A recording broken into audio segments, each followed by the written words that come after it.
This episode is brought to you by Shopify.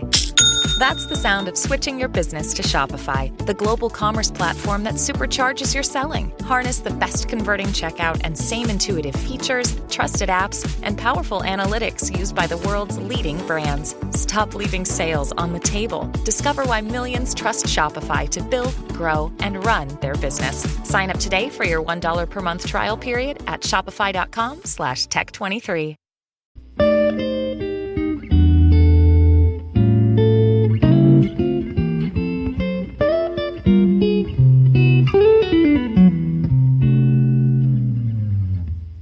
What's up, guys? Welcome to another episode of the TMossBoss Show. Forgive me if I sound tired. It's because I am, but I know I'm gonna be up for a while because I plan on recording some videos and stuff. So, anyways, in tonight's episode, this is gonna be a late one, but anyways, in this episode, I'm going to be reviewing the new Terminator movie. Dark Fate. I think that's the name of it. Hold on. Let me look it up. Gotta look it up first. Terminator. Okay, come on. Gotta take that long. Dark Fate. Okay, there we go. Yeah, that's a good movie. That is a really, really good movie. I like it from first, second to last. I thought it was a really good movie. It definitely brings me back to the days when I was a kid watching the Terminator movies. So that's where I'm like, I really do. I like this one. I like this one. And I guess apparently it's supposed to be right after the events of Terminator 2. So I'm not for certain if the other events still took place or they're going to take place afterwards. I don't know. But it's a really, really good movie. So, spoiler alerts, I am going to be talking about some things in this episode that you guys might not want to hear until you actually go out and see the movie. But, yeah, spoiler alerts. So, anyways, first part of the movie, I thought that was pretty insane where they showed a younger John Connor. Because that guy, he's gotten older. That guy's gotten much older. So that CGI animation, it was like, when I was looking at it at first, when they were just showing the mom, when they were just showing Sarah Connor, I was for certain, I was all like, that's some dope makeup. Like, that's really dope. They got her to look just like how she did in the second Terminator. That's pretty dope.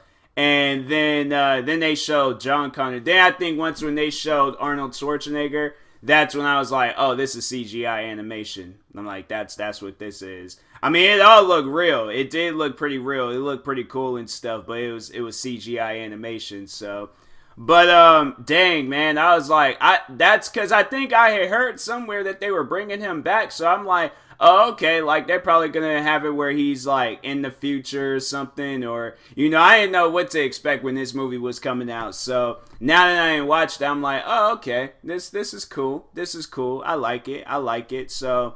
The girl in there though, Grace, I mean, wow. If 2042, like if it's anything like this Terminator stuff, I want to be her.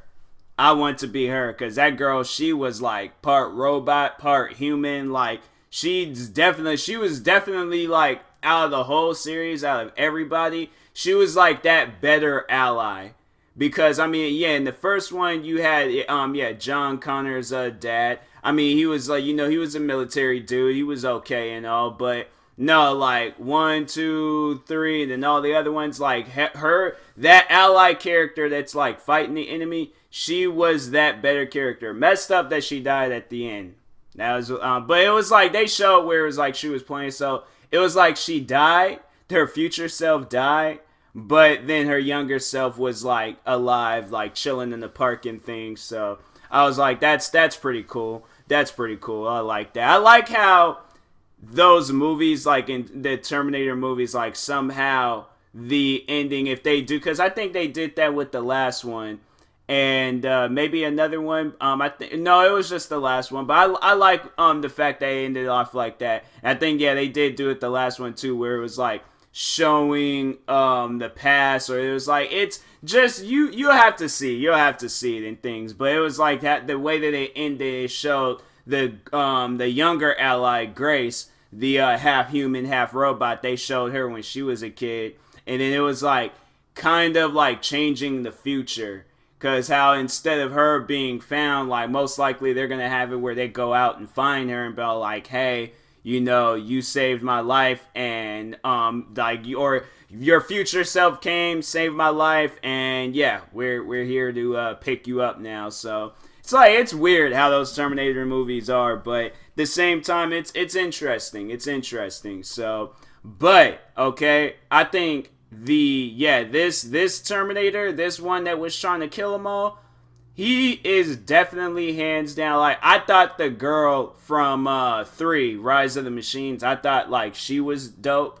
And I remember in the first Terminator, like, I mean, of course, it being the original and things, out of all the Terminators, out of all the enemy Terminators, he was definitely the craziest Terminator throughout the whole movie. The fact that he could take himself, like, he could take himself out of another Terminator, or like create another Terminator and then use that one to fight the Arnold Schwarzenegger and all those guys and things. I was like, whoa, wait a second, hold on, like, when was this even allowed? Like, how is this even possible? All right, like, that's some crazy stuff. And so then, what else did he do? Like, I thought it was pretty dope. Like, he was changing his accent. Like, first he kind of had like he was like had a he spoke Spanish. Then when he was at that military base, he kind of he sounded like Shane from Walking Dead. And then what else? Yeah, that man. I was like, if I had to been one of those enemy Terminators, it would definitely be him. It would definitely have to be him. So I was like, I thought that was pretty cool. And then, of course, like, bringing her back, Linda Hamilton, I believe that's her name. I'm not familiar with names. I believe that's her name, and if it's not, then I apologize. But Sarah Connor, okay, the mom, I'm happy they brought her back, because even though all the previous Terminator movies, like, they were okay, they were good and all, like, it wasn't the same without her. And then when in Rise of the Machines, they were just all like, because that's why I was all like, okay, because I think it was Arnold Schwarzenegger. He came out and said he doesn't care that they're saying that the other ones don't exist. But yeah, I remember in that Rise of the Machines, they were trying to say like she's dead, like she just died, and I'm like, why? Like, for what? Like, what reason and things? And no, let's not forget, out of all the Terminators, the freaking TV show. Oh my goodness, how long did that show even last? Like, we gotta sit down and talk about that one of these days. How long did that show last? But anyways, yeah, I was like, that show. I remember when that show was coming out too. I was a freaking kid in elementary, and I remember when that show was coming out. I was like, as a kid, you want to watch it. Then as you get older, you're all like, maybe they could revive it. Maybe they could revive it, because I thought about it. I was just like, they could like do multiple storylines where it's like showing all of the different leaders and all the different people that's supposed to like take out these robots, and then eventually get to the point in time where it is time to take out these robots, and then they're all fighting with each other and things. So yeah, I think that would be good. That would be good, instead of, I don't know what they were trying to do back then, but anyways, then yeah, I was like, I thought that was pretty crazy in the story, where it's like Arnold Schwarzenegger, he killed John Connor, and he turned around and helped out his mom. And then you could kind of see at the end of the movie where she was kind of forgiving him. Like, even though, yeah, she took away like the one and only person that she can trust in this whole world, she started, like, I mean, and then even though she was all like, you know, she was mad and all that, then when she finally realized that, freaking, what was the girl's name? She was the new John Connor. Freaking, no. Dang it, now I gotta look it up. Now I gotta look up these guys' names, because I just had a feeling something like this was gonna happen. Grace might even, oh my, like, man, then watch, and then when I see her name, I'm like, that was her name. Come on, Google, be faster than this. Dang, the budget for this movie was $160 million to $200 million. Dang. I mean, I guess, like, you know, the CGI and the renting out the streets and the areas, and I guess so. What was the girl? Daniela, Danny, that's what they called during the movie. And I was like, that was I kind of like how they paid tributes to the previous Terminator. It was Terminator 3 when actually no, it was like Terminator 2 also. But when Danny's dad had went to her job and was just like, "Oh, I'm here to see her" and stuff. And it was like it kind of reminded me of Terminator 3 when the woman's husband was trying to go and find her fiance was trying to find her and things, and then he transformed. Like it reminded me of that one. But anyways, what else? Overall, like that was just a really good movie, man. There's like just so much to talk about, but no, I really did like that movie. I did like it. I think that I wonder, since I'm here on Wikipedia, do they have any possible sequels? Video games? A mobile game. See, man, like, no, if they're gonna release... Now, I started thinking about that.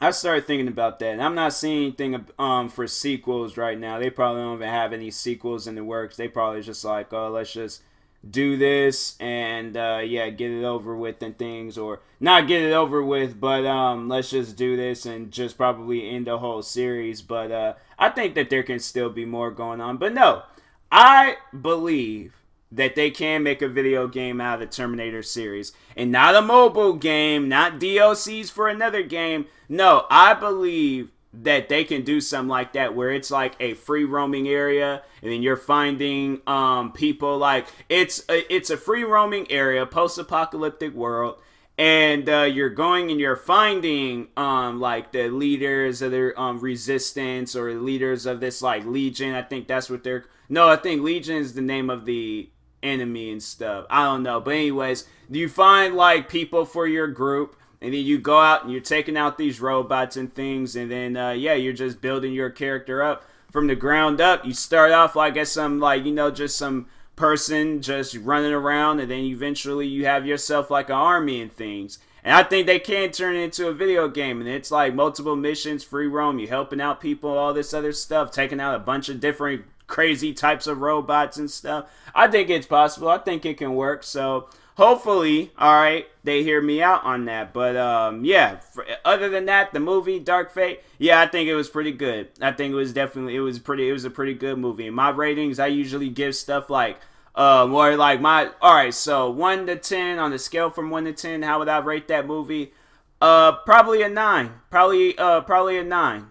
That's what I'm gonna have to give that movie. I think it's a pretty good movie, and definitely a movie where it's like, it's, you see the previous Terminator movies and you're like, nah, you wasn't really too sure about it. And then they having James Cameron behind this movie, and he was behind the original too. Yeah, then it's you can tell it was a James Cameron movie. You could tell it was like, okay, like it's going based off of his story and not other stories. So I like that. I like that a lot. So anyways, thank you guys for watching and or listening. If you're viewing this on YouTube, make sure you like and subscribe. If you're viewing this on a podcast streaming service, make sure you follow or subscribe, however it's set up. And if you're purchasing tickets for the first time from SeatGeek, make sure you use my promo code TMossBoss, and they'll knock $20 off your first purchase. I don't even know if you could buy movie tickets and stuff from there, but if you can, buy a crap I don't know, however it's set up, but make sure you use my promo code TMossBoss, and they'll knock $20 off your first purchase. So, and that being said, thank you guys for watching, and or however you're viewing this, thank you guys for tuning in to the TMossBoss show. I will talk to you guys later. Peace.